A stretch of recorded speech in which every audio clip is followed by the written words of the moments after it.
Yeah, when I mean lines of development, the one I was forgetting is called growing up, and that one's extremely interesting, and it's related to politics, but it's more like social development, um, or ethical development, and I think that requires all of society. So you see all of society developing towards more and more openness and complexity and interconnectedness. Hmm. So I think that's totally in line with globalization.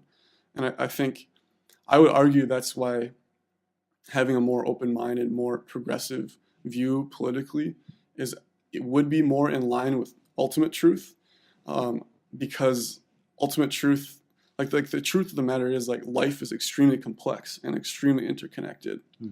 Um, so when your views are in line, what I think the definition of wisdom is when your view, your worldview, is in complete parallel with reality. Hmm.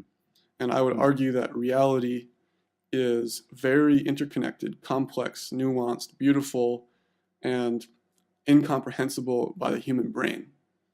And so I would call that like ultimate truth and ultimate reality.